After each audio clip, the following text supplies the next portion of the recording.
नमस्ते नमस्कार, मैं हूं राजीव, आपका दोस्त और साथी, और आप सभी का स्वागत करता हूं लर्निंग प्लेटफॉर्म के अपने नए यूट्यूब चैनल लर्नविल पे। तो आप सभी दोस्तों का स्वागत है। गुड इवनिंग एवरीवन, आप सभी का स्वागत है। और आज के क्लास में हम लोग पढ़ने वाले हैं 1857 के क्रांति के बहुत ही 30 MCQ है, उसके बारे में हम लोग पढ़ेंगे। तो चलिए बिना किसी देरी के आज की क्लास को हम लोग स्टार्ट करते हैं। और आप सभी के लिए हम लोग कुछ मोटिवेशन लाइन के लिए रखा है, तो इसको थोड़ा सा हम लोग देखते हैं कि दूसरों की सोच से अधिक कर दिखाना आपकी असली सफलता है। बिल्कुल मेरे दोस्तों, कोई व्यक्ति सोच रहा है, अगर आप उसके सोच इतना ही काम कर रहे हैं तो ये आप असली सफल नहीं है। आपकी असली सफलता उस दिन मिलेगी जिस दिन आप उसके सोच से आगे निकल जाएंगे। और कोई आपके बारे में सोच रहा है ये बिहार पुलिस में बनने वाला है, लेकिन आप उसको बिहार दरोगा बन करके दिखा दीजिए, उसको वीडियो बन करके दिखा दीजिए, तब जाकर के आपकी असली सफलता होगी। ठीक है, तो इसी के साथ हम लोग बिना किसी देरी के आज की क्लास को स्टार्ट करते हैं। तो चलिए हम लोग चलते हैं पहले क्वेश्चन की तरफ। तो पहला क्वेश्चन हमारा क्या कहता है? तो पहला क्वेश्चन हमारा है कि 1857 की क्रांति का तात्कालिक कारण क्या था। दोस्तों आप सभी लोग बताइए कि 1857 की क्रांति का तात्कालिक कारण क्या था। फटाफट आप लोग कमेंट में बताते चलिए कि 1857 की क्रांति का तात्कालिक कारण क्या था। तो आप सभी को पता है कि उसका तात्कालिक कारण क्या था। तो बैरकपुर में मंगल पांडे का विद्रोह कर देना ही तात्कालिक कारण साबित हो गया था। जिस तरीके से अंग्रेज ने अपने जो सैनिकों को चलाने के लिए जो बंदूक दिया था, बेस इनफील्ड राइफल के जगह पे बेस इनफील्ड राइफल ला दिया था। ठीक है, जिसके समय में एक अफवाह उड़ाई गई थी कि इस समय क्या है कि जो बंदूक आपको दिया जा रहा है उसमें गाय और सूअर की चर्बी लगी हुई है, गाय और सूअर की चर्बी लगी हुई है, जिसके कारण से सभी सैनिकों ने चलाने से मना कर दिया। उसी समय मंगल पांडे भी बैरकपुर छावनी से जुड़े हुए थे, इन्होंने भी बंदूक चलाने से मना कर दिया, जिसके कारण इनके जो दो अधिकारी थे बाज और ह्यूज, उन्होंने इन्हें जबरदस्ती किया, जिसके कारण इन्होंने बंदूक उठाया और बाज और ह्यूज दोनों को गोली मार दी। बाद में आगे चल करके मंगल पांडे को फांसी दे दिया जाता है 8 अप्रैल को। कब फांसी दे दिया जाता है? 8 अप्रैल 1857 ईस्वी को मंगल पांडे को फांसी दे दिया जाता है। एक सवाल यहाँ से और भी पूछा गया है कि कौन ऐसे क्रांतिकारी नेता थे जिन्होंने क्या किया, जो क्रांति शुरू होने से पहले ही शहीद हो गए। तो जब जब नाम आएगा तो आप सभी को मंगल पांडे का नाम याद रखना है कि मंगल पांडे ही वह व्यक्ति थे जिन्होंने क्रांति शुरू होने से पहले ही क्या हो गए, वह शहीद हो गए, यानी कि फांसी के फंदे को हंसते हंसते गले लगा लिया। एक सवाल यहाँ से और आता है कि मंगल पांडे कहाँ के निवासी थे। तो मंगल पांडे यूपी के बलिया जिला के रहने वाले थे। कहाँ के रहने वाले थे? यूपी के बलिया जिला के रहने वाले थे। ठीक है, तो इन दोनों सवाल का जवाब आप लोग ध्यान में रखिएगा। चलिए हम लोग अगला सवाल की ओर बढ़ते हैं। तो मंगल पांडे ने विद्रोह किस स्थान से किया? तो दोस्तों आप सभी को पता है, अभी मैंने बताया कि मंगल पांडे ने विद्रोह कहाँ से किया था। तो बैरकपुर से किया था। कहाँ से किया था? बैरकपुर से किया था। और ये बैरकपुर बंगाल का हिस्सा हुआ करता था, बंगाल का भाग हुआ करता था। ठीक है, चलिए अगला सवाल है 1857 के विद्रोह की शुरुआत कब हुई थी। 1857 के विद्रोह की शुरुआत कब हुई थी? तो इसका सही आंसर क्या हो जाएगा, आप लोग बताइए। इसका सही आंसर क्या हो जाएगा, सभी लोग बताइए। बहुत अच्छे बहुत अच्छे, सभी लोग 10 मई आंसर दे रहे हैं, वेरी गुड। तो इसका सही आंसर क्या हो जाएगा? 10 मई। 10 मई को यह क्रांति शुरू हो गई थी। 1857 की क्रांति की आप लोग एक बार जानिए कि तिथि निर्धारित की गई थी। तिथि निर्धारित किया गया था, मीटिंग में तिथि निर्धारित की गई थी। कितने तारीख को? तिथि निर्धारित की गई थी। तिथि निर्धारित की गई थी। ठीक है, तिथि का निर्धारण हुआ था। तिथि का निर्धारण हुआ था। कब हुआ था? तिथि जो निर्धारित की गई थी, तिथि जो निर्धारित की गई थी, उस तिथि को आप लोग याद रखिएगा कि 30 मई को तिथि निर्धारित की गई थी। कब की गई थी? 30 मई 1857 ईस्वी को तिथि निर्धारित की गई थी। और इसके लिए जो चिन्ह रखा गया था, चपाती और कमल रखा गया था। इसके लिए चिन्ह क्या रखा गया था? चपाती और कमल रखा गया था। चपाती और कमल इसके लिए चिन्ह रखा गया था। और यह मई स्टार्ट हो जाती है 10 मई को। कब स्टार्ट हो जाती है? यह जो शुरू हो जाती है युद्ध 10 मई को ही शुरू हो जाती है। और 11 तारीख को ये लोग यमुना नदी पार करके दिल्ली पहुंच जाते हैं। और 12 तारीख को क्या करते हैं, जबरदस्ती बहादुर शाह जफर को अपना राष्ट्रीय नेता घोषित कर देते हैं। ठीक है, तो ये भी सवाल आता है। चलिए आगे हम लोग चलते हैं। अगला सवाल है, किसे 1857 की क्रांति का हृदय और आत्मा कहा? किसने 1857 की क्रांति को हृदय और आत्मा कहा? तो इसका आप लोग जवाब बताइए कि इसका सही जवाब क्या हो जाएगा। तो इसका सही जवाब हो जाएगा झांसी की रानी। क्या हो जाएगा इसका सही जवाब? झांसी की रानी ने 1857 की क्रांति को हृदय और आत्मा कहा था। हृदय और आत्मा कहा था। किसने कहा था? झांसी की रानी ने इसको हृदय और आत्मा कहा था। ठीक है, और एक बात आप लोग और याद रखिएगा, इसी झांसी का बचपन का नाम पूछता है, झांसी के बचपन का नाम पूछता है, तो आप लोग याद रखिएगा इनके बचपन का नाम था मन्नूबाई। क्या नाम था? मन्नूबाई भी ऑप्शन में हो सकता है। अगर मन्नूबाई एग्जामिनर ना दे तो मणिकर्णिका रहेगा। क्या रहेगा? मणिकर्णिका आप सभी को ऑप्शन में देखने को मिलेगा। झांसी की रानी के बचपन का नाम रहता है। ठीक है, चलिए अगला सवाल है, 1857 की क्रांति के दौरान किसे दिल्ली सम्राट घोषित किया गया था? किस व्यक्ति को दिल्ली का सम्राट घोषित किया गया था? इसका आप लोग सही जवाब बताइए। तो अभी ही मैंने आपको थोड़ी देर पहले बताया है कि 10 मई 1857 ईस्वी को यह क्रांति शुरू हो जाती है और 11 तारीख को ये लोग यमुना नदी पार करके दिल्ली पहुंच जाते हैं, जो भी क्रांतिकारी रहते हैं, और 12 तारीख को ये अपना राष्ट्रीय नेता किसको घोषित कर देते हैं? बहादुर शाह जफर को। किसको घोषित कर देते हैं? बहादुर शाह जफर को अपना राष्ट्रीय नेता घोषित कर देते हैं। और कहीं कहीं ऑप्शन में आपको बहादुर शाह द्वितीय भी आपको देखने को मिलेगा। बहादुर शाह द्वितीय भी देखने को मिलेगा, तो आपको घबराना नहीं है। बहादुर शाह जफर या फिर बहादुर शाह द्वितीय दोनों एक ही व्यक्ति का नाम है। ठीक है, चलिए अगली सवाल की ओर हम लोग चलते हैं। तो अगला सवाल है, बहादुर शाह जफर को गिरफ्तार करने वाला अंग्रेज कौन था? किस अंग्रेज ने बहादुर शाह जफर को गिरफ्तार कर लिया था? किस अंग्रेज ने बहादुर शाह जफर को गिरफ्तार कर लिया था? बहादुर शाह जफर को आंदोलन के दौरान गिरफ्तारी हुई थी और जो अंग्रेज ने गिरफ्तार किया था उनका नाम था हडसन। क्या नाम था उनका? हडसन नाम था। निकलसन हडसन उनका पूरा नाम था। और इन्होंने ही उसे गिरफ्तार करके कहाँ भेज दिया था? तो रंगून भेज दिया था। कहाँ भेज दिया था? रंगून भेज दिया था। जिस समय उनकी बाद में मृत्यु हो जाती है 1862 ईस्वी में। उनकी मृत्यु कब हो जाती है? 1862 ईस्वी में बहादुर शाह जफर की मृत्यु हो जाती है। ठीक है, इस बात को भी आप लोग याद रखेंगे।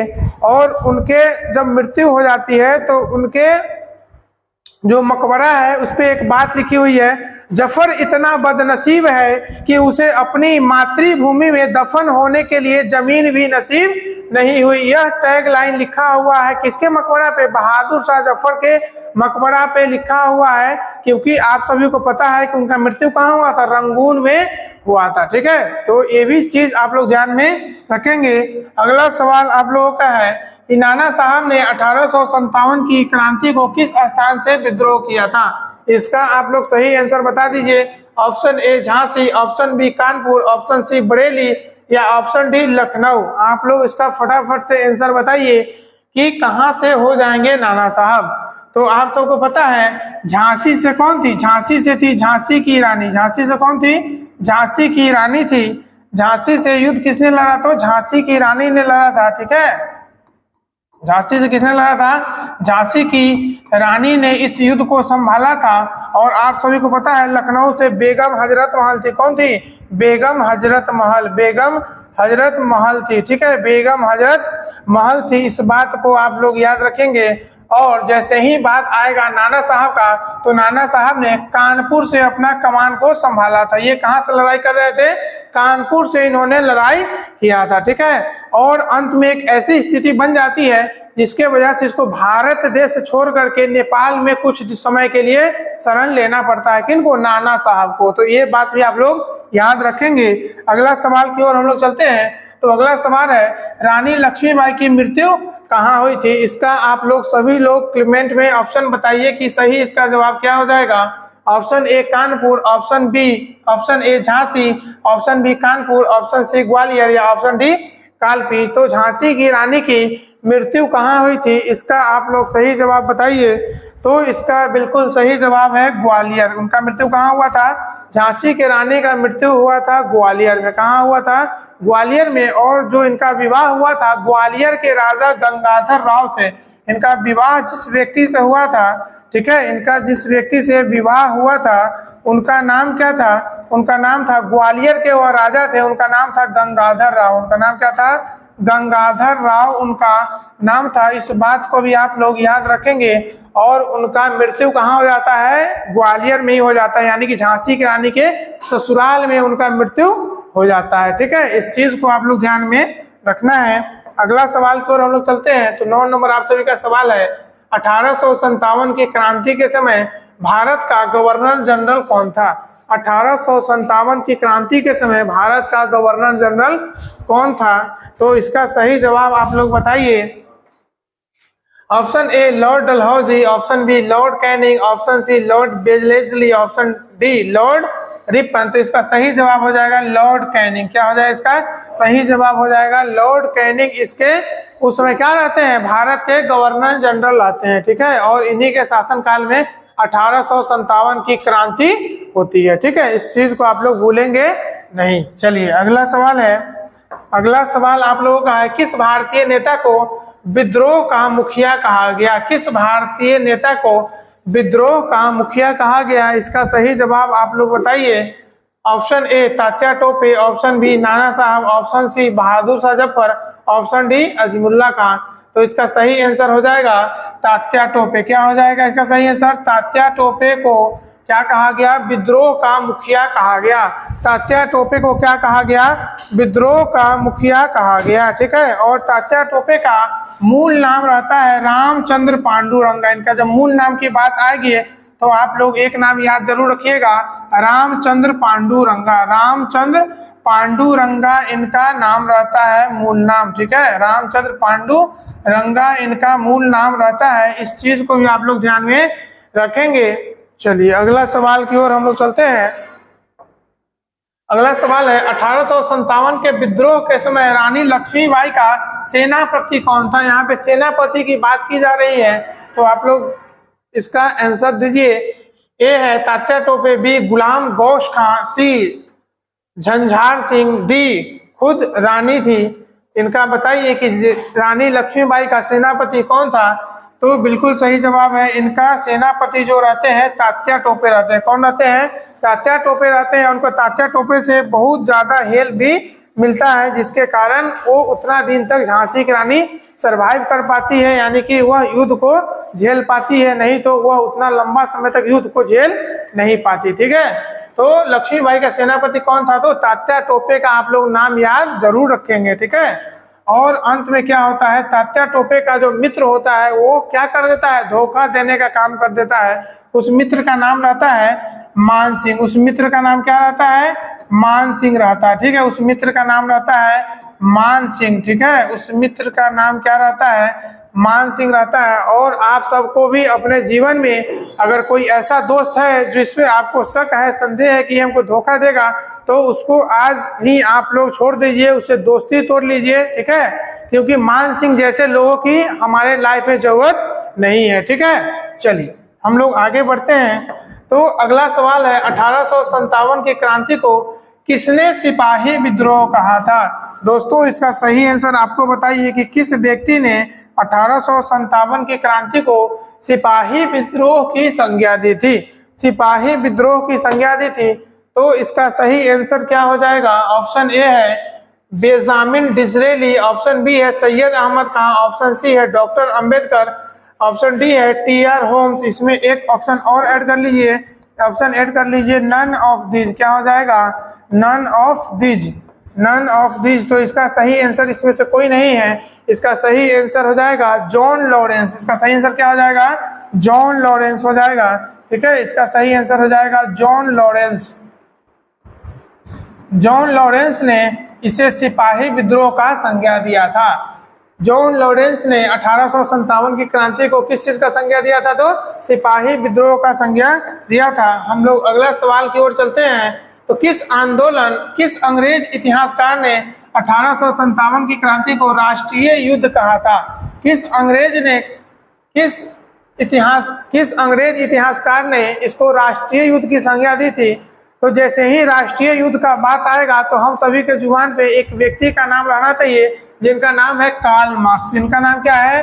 कार्ल मार्क्स का नाम हम लोगों को नहीं भूलना है, ठीक है।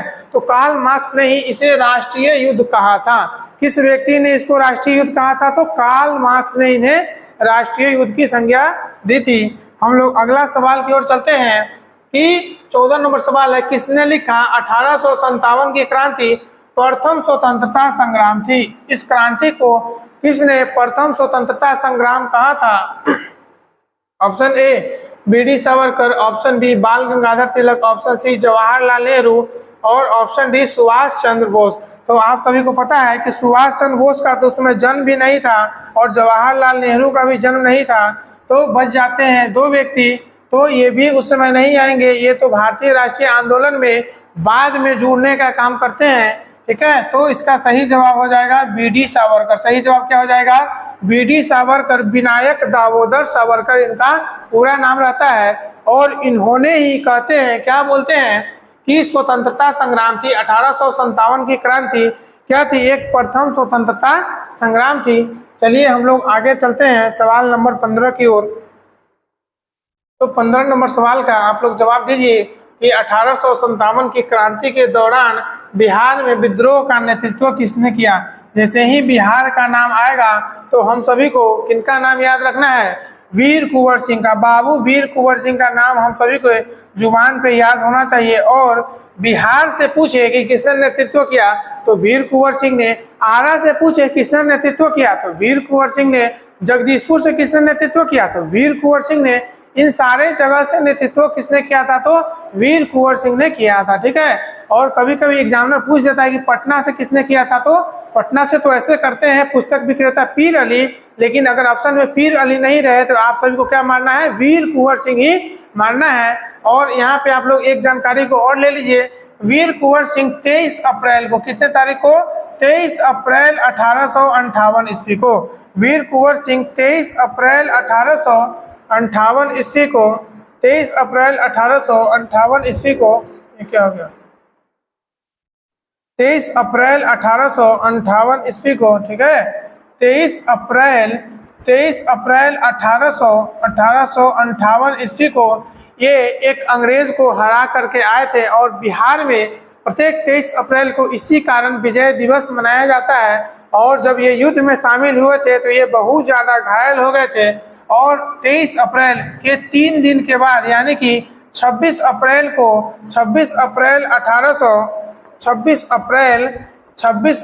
1858 ईस्वी को बाबू वीर कुंवर सिंह की क्या हो जाती है? मृत्यु भी हो जाती है। इस बात को भी आप लोग याद रखिए क्योंकि सवाल यहाँ से भी आए हुए हैं, ठीक है। चलिए अगला सवाल है, कुंवर सिंह किस रियासत के शासक थे?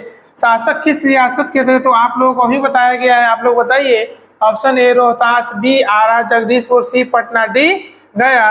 तो जब आरा जगदीशपुर नहीं रहे तब जाकर के हम लोग पटना या बिहार को चुनेंगे, लेकिन जब ऑप्शन में आरा हो और जगदीशपुर हो तो हम लोग आरा और जगदीशपुर को ही क्या करेंगे? सिलेक्ट करेंगे, ठीक है। तो चलिए हम लोग अगला सवाल की ओर चलते हैं। तो अगला सवाल 17 नंबर है, अंग्रेज ने 1857 के विद्रोह को दबाने के लिए कौन सी नीति अपनाई थी?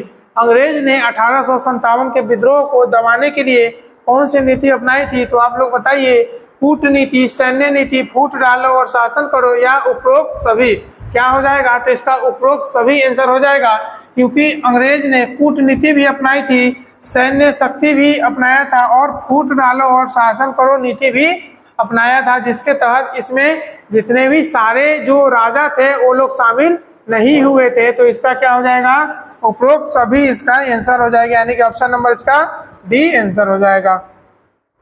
अगला सवाल, तात्या टोपे को किसने धोखा देकर पकड़ा था? अभी आपको थोड़ी देर पहले मैंने आपको बताया था कि तात्या टोपे को किसने धोखा दे करके पकड़वाया था, तो उसके मित्र ने ही। किसने उसको धोखा दिया था? उसके मित्र ने ही उसको धोखा दिया था और उसका नाम रहता है मान सिंह। उसका क्या नाम रहता है? मान सिंह उसका नाम रहता है, ठीक है।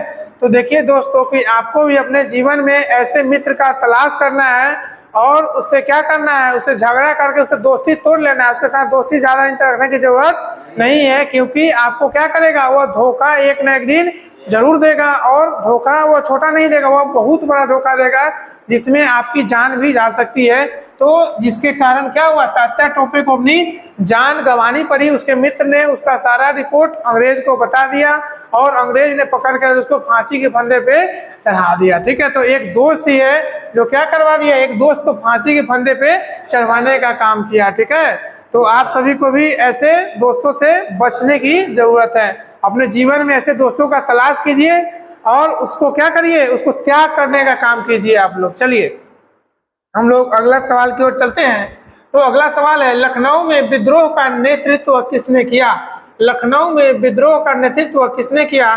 तो आप सभी को पता है कुंवर सिंह का नाम आएगा तो आरा जिला आप लोग याद करेंगे। नाना साहब का नाम आएगा तो आप लोग कानपुर याद करेंगे। ठीक है, कानपुर याद करेंगे। और बहादुर शाह का नाम आएगा तो ये राष्ट्रीय नेता थे। यह क्या थे, यह राष्ट्रीय नेता थे और इन्होंने दिल्ली से कमान संभाला था। इन्होंने दिल्ली से कमान संभाला था और अंत में जब पकड़े जाते हैं तो इनको रंगून भेज दिया जाता है। तो लखनऊ में क्या हो जाएगा, बेगम हजरत महल। इसका सही आंसर क्या हो जाएगा, बेगम हजरत महल ने नेतृत्व किया था 1857 के क्रांति का लखनऊ से। और डेट पूछेगा तो आप लोग को याद रखना है, डेट 4 जून को, कितने तारीख को, 4 जून 1857 ईस्वी को आपको याद रखना है कि इन्होंने विद्रोह किया था अंग्रेज के खिलाफ। हम लोग अगला सवाल की ओर चलते हैं। 20 नंबर, 1857 के विद्रोह का मुख्य कारण क्या था? इसके जब मुख्य कारण की बात करते हैं तो वैसे तो बहुत सारे कारण थे, लेकिन मुख्य कारण में चर्बी वाले कारतूस आ जाते हैं। लेकिन हम लोग यहाँ पे देखेंगे ऑप्शन के हिसाब से कि ऑप्शन क्या दिया हुआ है। तो ऑप्शन है राजनीतिक कारण, धार्मिक कारण, आर्थिक कारण और उपरोक्त सभी। तो यहाँ पे क्या हो जाएगा, सभी कारण यहाँ पे हो जाएंगे। इसके वजह से 1857 की क्रांति का विद्रोह हुआ था। ठीक है, चलिए अगला सवाल की ओर बढ़ते हैं। सवाल नंबर 21, 1857 की क्रांति को विफल होने का मुख्य कारण क्या था? आखिर ऐसा कौन सा कारण हो गया, आखिर हम सभी भारतीय से ऐसी कौन सी चूक हो गई जिसके कारण हम लोग 1857 ईस्वी में इस भारत देश को आजाद हम लोग नहीं करवा पाए? तो आइए हम लोग ऑप्शन की ओर चलते हैं। तो ऑप्शन हमारा ए है नेतृत्व का अभाव, ऑप्शन बी संगठित योजना की कमी, ऑप्शन सी क्षेत्रीय सीमितता या ऑप्शन डी उपरोक्त में से सभी। तो इसका दोस्तों सभी आंसर हो जाएगा। नेतृत्व का भी अभाव था, क्योंकि आप सभी को पता है बहादुर शाह जफर को, वह बहुत ही वृद्ध व्यक्ति थे और उनको इसका राष्ट्रीय नेता बनाया गया था, लेकिन बाद में अंग्रेज उनको पकड़ करके उनको रंगून भेज देते हैं। तो ये भी थी। और संगठित योजना की कमी, यहाँ पे योजना की भी कमी थी, क्योंकि मैंने आपको बताया कि जो 1857 की क्रांति का जो विद्रोह का जो तिथि निर्धारित किया गया था वह था 30 मई 1857। कितने तारीख को, 30 मई 1857 को तिथि निर्धारित की गई थी। लेकिन यह युद्ध शुरू हो जाता है 10 मई को ही। कब शुरू हो जाता है, 10 मई को ही शुरू हो जाता है। ठीक है, तो भी था। और क्षेत्रीय सीमितता भी थी, इसमें सारे क्षेत्र के लोग ने भाग नहीं लिया था। ठीक है, इसके कारण हम लोगों को इस युद्ध में हार का सामना करना पड़ा, हम लोग इस युद्ध में विफल रहे।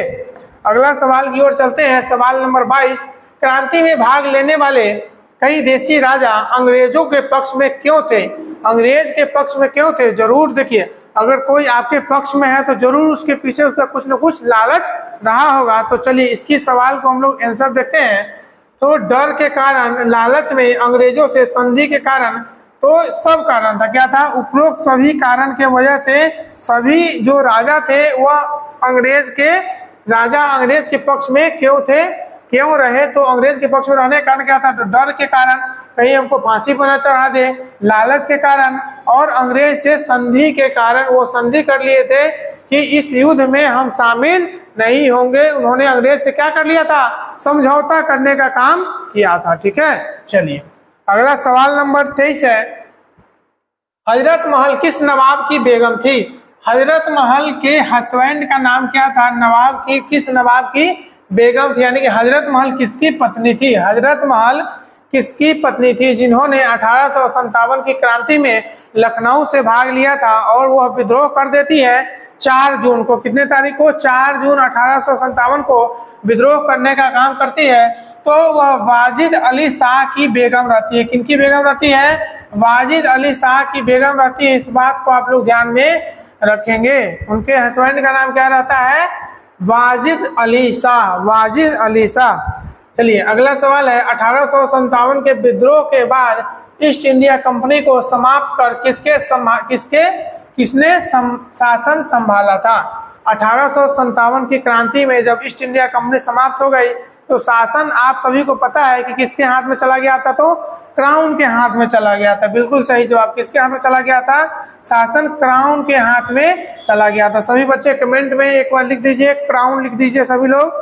तो किसके शासन में चला गया था? तो क्राउन के हाथ में चला गया था। और महारानी का लेटर आता है और वह लखनऊ के इलाहाबाद में पढ़ा जाता है। और आप लोग एक बात और याद रखिएगा, 1857 की क्रांति के दौरान ही एक दिन के लिए लखनऊ भारत की राजधानी बनी हुई थी। ठीक है, इस बात को भी आप लोग ध्यान में रखेंगे। अगला सवाल है आप लोगों का 25 नंबर, भारतीय परिषद अधिनियम 1861 किसकी प्रतिक्रिया थी? किसकी प्रतिक्रिया थी? तो आप सभी को पता है कि 1857 के क्रांति के फलस्वरूप ही क्या हुआ था? भारतीय परिषद अधिनियम 1861 आया था। तो इस चीज को आप लोग ध्यान में रखेंगे। चलिए अगला सवाल की ओर हम लोग चलते हैं। तो अगला सवाल है, रानी लक्ष्मीबाई ने किस युद्ध में पराक्रम दिखाया था? रानी लक्ष्मीबाई ने किस युद्ध में पराक्रम दिखाया था? आप लोग इसका सही जवाब बताइए कि इसका सही आंसर क्या हो जाएगा 26 नंबर सवाल का। 26 नंबर सवाल का क्या हो जाएगा आंसर बताइए।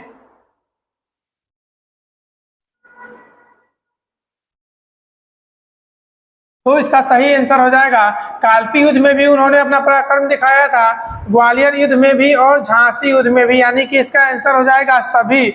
उन्होंने क्या किया था? इन सारे युद्ध में अपना पराक्रम दिखाया था। और वह जब अंतिम समय में मरी हुई थी, जब उनका चिता जलने जा रहा था, तो एक अंग्रेज अधिकारी आते हैं जिसका नाम रहता है ह्यूरोज। और उन्होंने झांसी की रानी के बारे में एक लाइन बोला था जो आप सभी को याद रखना चाहिए और एग्जाम में भी बहुत बार पूछा जा चुका है। ह्यूरोज ने उनके बारे में कहा था कि यहाँ वह औरत सोई हुई है जो विद्रोहियों में एकमात्र मर्द थी। यहाँ वह औरत सोई हुई है जो विद्रोहियों में एकमात्र मर्द थी। तो यह संज्ञा किसने दिया था? तो ह्यूरोज ने दिया था। यह बार बार ऑप्शन और क्वेश्चन आपके सामने आते ही आते हैं। ठीक है, तो इन बातों को भी आप लोग ध्यान में रखेंगे। अगला सवाल है सवाल नंबर 27, अजीमुल्ला खां किसके सहयोगी थे? अजीमुल्ला खां किसके सहयोगी थे? इसका सही जवाब आप लोग बताइए। इसका सही जवाब क्या हो जाएगा? नाना साहब। किसके सहयोगी थे? नाना साहब के सहयोगी थे, जिनका नाम था अजीमुल्ला खां। बाद में जब भारत में माहौल गड़बड़ हो गया तो नाना साहब को नेपाल में कुछ समय के लिए शरण लेना पड़ा था। वह भारत छोड़ के कहाँ चले जाते हैं? नेपाल चले जाते हैं। ठीक है, चलिए इस बात को भी आप लोग ध्यान में रखेंगे। अगला सवाल है 28 नंबर है, क्रांति में भाग लेने वाले अंग्रेज द्वारा कौन सा दंड प्रचलित था? कौन सा अंग्रेज द्वारा दंड दिया जाता था उस समय? तो आप सब बोलिए। ऑप्शन ए है गोली मारकर, ऑप्शन बी तोपों से उड़ाना, ऑप्शन सी फांसी देना। तो इन सभी दंडों देने का प्रावधान था अंग्रेज के द्वारा। बहुत सारे क्रांतिकारी को गोली मार दिया गया, बहुत सारे क्रांतिकारी को फांसी पे भी चढ़ा दिया गया। तो इन सभी कारणों से क्या करते थे? अंग्रेज दंड देते थे। इन सभी द्वारा दंड देने का काम वो लोग करते थे। अगला सवाल है 29 नंबर, विद्रोह के समय बरेली में किसकी विद्रोह किया? विद्रोह के समय बरेली में किसने विद्रोह किया था? इसका आप लोग सही जवाब दीजिए। तो नाना साहब का नाम आएगा तो आप लोग क्या मारिएगा? आप लोग कानपुर मारेंगे। और उसी तरीके से बहादुर शाह का नाम आएगा तो दिल्ली मारेंगे। या फिर यह तो राष्ट्रीय नेता थे, या क्या थे? राष्ट्रीय नेता थे ये। ठीक है, ये क्या थे? राष्ट्रीय नेता थे।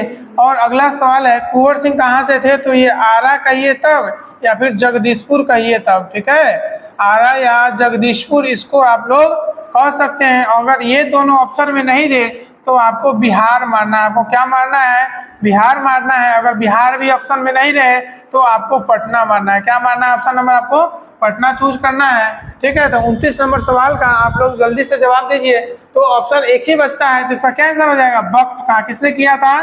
बरेली से किसने विद्रोह का नेतृत्व किया था? तो बख्त खां ने किया था। और यही बहादुर शाह जफर का सैन्य नेतृत्व भी इन्होंने किया था। ठीक है, चलिए तो आज के क्लास का हम लोग अंतिम क्वेश्चन पे अब आ गए हैं। तो चलिए अंतिम क्वेश्चन को भी देख लेते हैं। सवाल नंबर 30 है कि क्रांति के बीज बहुत गहरे थे लेकिन उनका विकास अधूरा रह गया।